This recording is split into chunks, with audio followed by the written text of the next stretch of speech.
Take it away, Gord. So today we're going to be chatting about worker placement games. Basically, yeah. So we're going to just talk about them. Yeah, nice. On the weekend we played Stone Age. Yeah, absolutely. I really enjoyed that one. It's good. Seems to be one of those games that a lot of people, if they do have it, kind of use it as like an intro. Yeah. It's not as boring as, let's say, your Monopoly or your Cluedo or something. Because one thing I do like about it is, with a lot of worker placement games, you just put your worker to that place, you get that resource. Yeah. It is as simple as that. Well, that way, you've got to roll dice. You've got to think, how much do I need? How many workers do we need to place to that point? There's that slight give a bit of a gamble. Yeah, perfect. I think people do like that whole idea of like, you got 6 people there, but you could roll 6 ones and everyone points and laughs at you. Yeah. And then you'll roll 2 dice and get just as much as the other guy. Yeah. But it's fun, and I think that you've nailed it really. Like, it's got that. It's not as dry as it could be if you didn't have the dice, maybe. Yeah. And you have a relationship hut, which is really fun. The relationship hut, where you put 2 meeples and another meeple comes out. Yeah. Fully formed. And It's a very parenty way of describing that. Like. Yeah. But I love Stone Age a lot. I think that it's got like a very nice aesthetic to it as well. It's one of those games where you can explain to people, these things can be beautiful. Yeah. It looks good as well. Another game that we've done on the channel, which you should check out on our YouTube channel, is Laws of Waterdeep. Yep. Another highly rated, I think, worker placement game. Again, a bit of a classic, if you want to kind of call it that. But no, you're right. Very much so. I think the Dungeons and Dragons aspect of being set in that universe, even though it's got really nothing to do with the whole Dungeons and Dragons mechanic, kind of sell it a little bit. Yeah. So with that one, you've got the intrigue card, so you can still mess with your opponent, which Matt loves doing. Matt and aggression seem to go hand in hand quite a lot. Yeah. For a jolly kid, he's pretty mean. Yeah. So yeah, you're right. So what are you saying then, that you prefer a worker placement that have like an extra mechanic in it, just to kind of flesh it out? I mean, I'm sure Matt will probably agree as well. I prefer playing games that you can sort of interact with other people. Yeah, true. And it's not just a case of gaming the game. Sure. Which some of them can be. So if you just place your meeple there, got your resources, then you can think, well, now I have that, I can statistically do all this, and do all that. So I do like a little bit of extra stuff into it. Yeah, I mean, obviously the Euro game thing of not hurting each other basically, and just kind of enjoying your time whilst playing a game. But yeah, I agree. I think it's nice to have a reason to interact with people you're spending time with, really. And one of the sort of the big things you can do in pretty much any worker placement game is resource blocking. Oh God! The whole, I can't believe you've just done this. Yeah. I wanted that so bad, and now I can't have it. Which is the cool thing of Lords of Waterdeep. Actually, you start out with your regular sort of spaces, but then you can buy buildings. And then they become extra spaces. But then you get a bonus if you're the guy who owns that. So I quite like that as well. Whereas like with Stone Age, these easier spaces, that's all you can do. Yeah.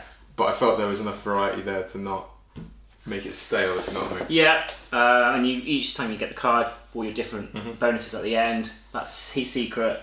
So unless someone's paying really close attention to what you're doing, they're not going to snipe those bits off for you. Indeed. With Laws of Waterdeep, you can see, they're aiming for that quest. Yes. I'm going to go for those rogues so you can't complete that quest. 100%. So that's always fun. Yeah, and it's an interesting sort of thing where you're always playing poker and thinking about what that guy's got. Yeah. Which is kind of cool. Yeah. Which is, I like the anonymity of Stone Age, because they do go face down, you like to see them. Yeah. So like you said, you've got to think about what they're doing as much as what you're doing. Adds into that choice mechanic. Like, I really believe the choices in games make a game. Yes, yeah. If you've got a tight choice, that's brilliant. So, for example, we bring it up a lot, TI4. Yeah. Well, I think every week. Should we just call it like Twilight Imperium Board Games or something? Yeah. But you can. But at the end of the day, it's because of that choice mechanic. Yeah. Do I choose to do this? Do I choose to, attack that person and then they might come back at me, but then that leaves them in a more precarious situation for someone else to come in. Yeah. It's that choice that I think kind of brings in that spice to a game. So we'll just bring up Stone Age again just because we played on the weekend and it's fresh in my mind. Like what most people do for their first turn, or if they have first player, or was it the Big Kahuna? Big Kahuna. The Big Kahuna is you will go for the agriculture bit to put, but there's only one spot, so if you don't take it, you're not going to get it that round. But there could be something more, more important to your plans, but you just don't know what to go for. It's very good. I think so. Before we go too far on, do you want to just explain roughly what a worker placement game is for people who might not know? Almost something we should have done at the beginning. So basically, you have a little meeple or a worker or a miniature. You put that on the spot. That gives you some sort of benefit and/or action. So you said there was a So worker placement is more a thematical term. Yeah, you're placing a worker nice and easy. Yeah. So I think probably the more mechanical definition is action drafting. Yeah. You have... Which you have to go as action drafting. So you have a set amount of actions and then you place your action to do a thing. Yeah. But obviously it's more thematic when you're, a Stone Age person or a Lord of Waterdeep trying to gather things. Sending out their agents into the world. So generally they'll have, as we always sort of suggested, places that you can put your action or your worker, which will give you, as you said, resources. These are often limited, or there'll be a separate cost or increased cost if you were the second person to go there.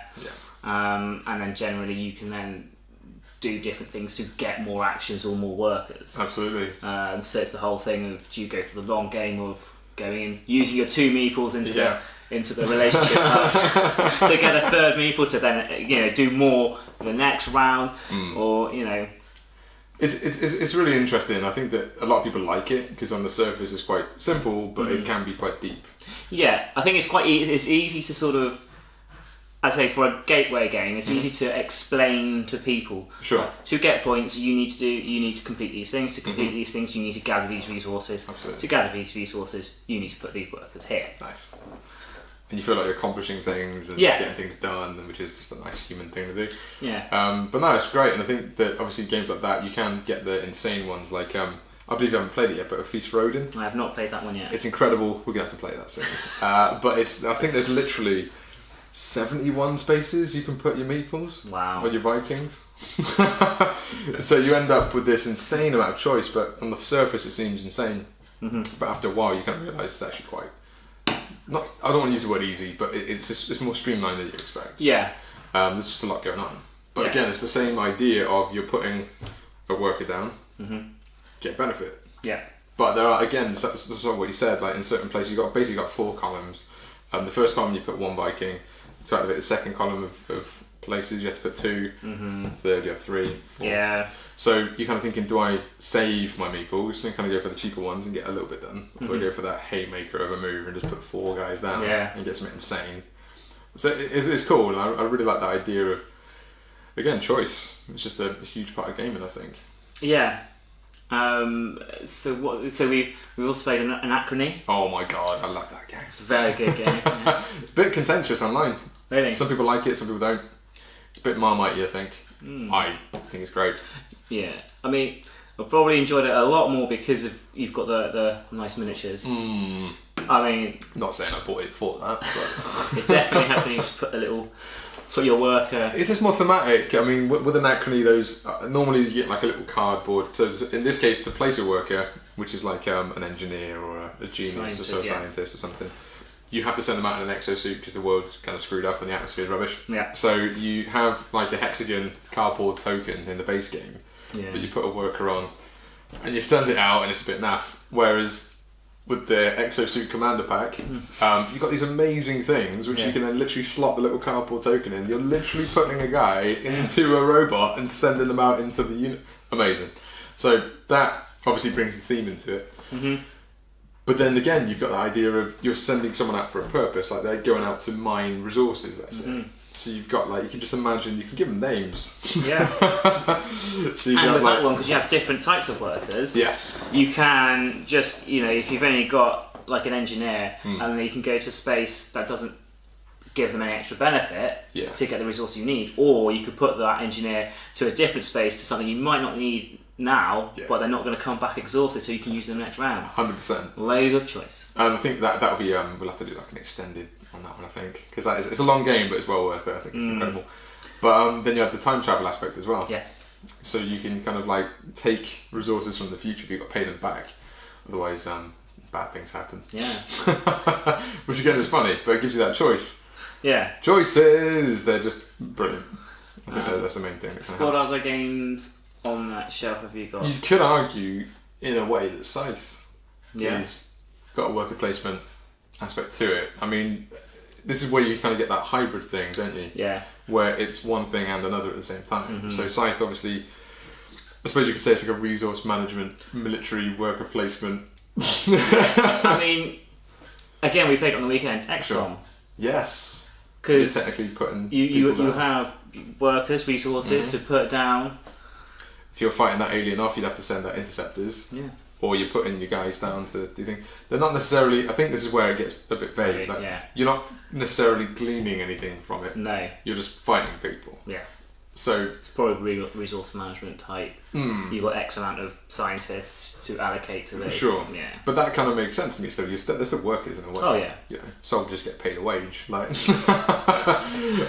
they're awesome, obviously, but it's just one of those things where you end up thinking. Mainly, if you want to have that stereotypical worker placement, it's not like farming or getting something physical to take back. Because as I say, like Scythe, you put your workers down, you gain those resources. Yeah, exactly. Whatever type of hexagon you're on gives you that type of resource. So if you're on Tundra, you get oil in return. But then you've also got that thing of trying to get all of the different spaces. And for example, if you want to get the factory card, you've got to go to the factory. That sort of stuff. So it's definitely got that mechanic in it. I think Scythe for me is one of those interesting games where it combines so many different things that it's so interesting. Yeah. But the only downside of that is that you kind of need to play a game or two to kind of get used to it. It's not a jump in and play game. No. It's a bit of a shame really because that is one of our favourite games, but the first time you play it with some people they're like, I don't really get it. But then you play it 3 or 4 times and it's definitely a grower. Whereas like the beauty of a lot of the more sort of simple, not simple, but classic worker placement games, or what am I trying to say? That is just a worker placement game. Yeah, sure. Well, that's a bad thing. Yeah. But as we were saying, it's easy to introduce. Absolutely. Because it's quite easy to show how to get to places. Big time. So for example, Concordia, we haven't played that yet. Yeah, no. So again, there's a million games you've got to get through, haven't you? But Concordia, myself and my fiance, for example, we really like Concordia. It's simple. There's only a certain amount of turns it can go on. Yeah. Scoring's right at the end. Yeah. So there's not that person's in front, I'm going to pick on him, and then ultimately someone that drags behind ends up winning. Now, would you say that's a sort of another feature of a worker placement game? What do you mean, prizes? So actually, at the end of the day, you've got somebody who's... Yeah. So, because like Stone Age, Lords of Waterdeep, they have... Working to a final goal. Yeah. Yeah, 100%. Yeah. But that's a lot of games, isn't it? Yeah. Which is, no problem with that. I mean, generally the whole point system's huge mechanic. Yeah. But with Concordia, you've kind of got this thing where wherever you are, let's say you've built a town somewhere, you then create a resource when you kind of put someone onto... There's like a specific mechanic where you can create stuff, but you have to kind of have control of that area. Right. So it's kind of an interesting one from the fact that your worker placement is more about you getting to certain places and kind of building there rather than sending a worker there to specifically work, if that makes sense. So you've got like ships that will go on certain routes and that sort of stuff. So it's kind of like an interesting one. I quite like that kind of idea as well. And Concordia, just massive hit. Again, a bit Marmitey. Some people hate it. That's most things in life, isn't it? Yeah. Yeah, strawberries rubbish. But no one says strawberries. That's a bad example. Well, the strawberry flavour comes out quite a lot. Like people love strawberries, but not flavouring. Yeah. Tangents. So, with that being said, Great Western Trail. Yeah. Worker placement, in my opinion. You've got your little cowboy. Goes to the place. Yeah. There's obviously like a mechanic of putting your buildings down and stuff. But your guy goes on, something happens, you normally get something back. Yeah. Yeah. Kind of makes sense, right? It does. It's just got that Euro-y kind of heavy Euro thing involved in it where you've got lots of other mechanics around it. Which I think is great, personally. I love Great Western Trail. Yeah. Which is now in our store. It is, go check it out. But the actual kind of amazing thing about Great Western Trail is how much you get for how much money you have to spend. Yeah. It's mad. Like, a Feast for Odin is the only downside. I think, was it RRP's like £100 now? Yeah. Oi, oi, oi. It's worth every pound, but I'd say every penny, but that's a lot of pennies. But a Feast for Odin is wonderfully replayable. But then so is Great Western Trail. And what's that like? Like 30 £30. Really? No, 30. Something along the lines. That's madness. That is absolutely brilliant. And so I think you kind of end up with these beautiful games that you can kind of like, not spend a huge amount of money and still have that mechanic. Yeah. I think like Le Havre and Stone Age, for example, they're not a ridiculous amount of money. No. Unless they go out of print. I think Stone Age is out of print for ages. Yeah. Oh, that'd be £200 for a copy. But I think it's just a classic staple in games, really. And for good reason. I think people like that whole idea of I put something down, I get something in return. That makes sense to me. Whereas obviously if you're playing, I don't know, again, let's go to Twilight Imperium. There's so much there. A lot of people are like, I have no idea where to go with this. That is an intimidating game. That's tricky to say with only one cup of coffee. Indeed. Me too. But again, it's an interesting thing to think about, and I think that with the worker placement thing, it's always going to be a staple. It's just the mechanics are so unbelievably easy to grasp, regardless of how complicated it gets. So you can go from Stone Age to Anachrony. It's still just a worker placement game, really. Yeah. It's just a worker placement game, but you kind of get. Yeah. So once you got your head round, what we've been saying, you put your meeple, you get stuff, you complete an objective. Yep. That's your basic thing, and then you can think of all the other sort of nuances and everything else that each particular game will have. Absolutely. To make that genre type of game really evergreen and. Absolutely, and I think theme is a huge part of that as well. Yeah. You need to get the thematics right. Like, if it's just a worker placement game for the sake of being a worker placement game, it's going to be a bit naff. Whereas in Stone Age, you really do feel like you're a tribe doing something. Yeah. Anachrony, extremely thematic, especially when you get the minis. Yes. You just feel like you're in that universe. Same thing with Lords of Waterdeep. You feel like you're in that Dungeons and Dragons thing, trying to complete quests and stuff. Oh, I did love it. Yeah. D&D nerd. I am wearing a D&D t-shirt. Oh yeah, so you are. Amazing. Didn't wear a hoodie today because it's really hot outside. Yeah. Go on that hoodie. Enjoy it while it lasts. Yeah. Sounds out, guns out. Yeah. So I think that pretty much wraps it up. Yeah. Cool. So next time. If you like this video, you know what to do. If you didn't like it, comment why you didn't like it, and also give it a thumbs down if you want to. Reverse psychology, this will probably be the most thumbs down video we get now. But yeah. Hashtag God told me to. You don't have to. But yeah, with that, see ya. Cheers, guys. Nice. Nice and easy, innit? And we smash it every time, mate. That's not right.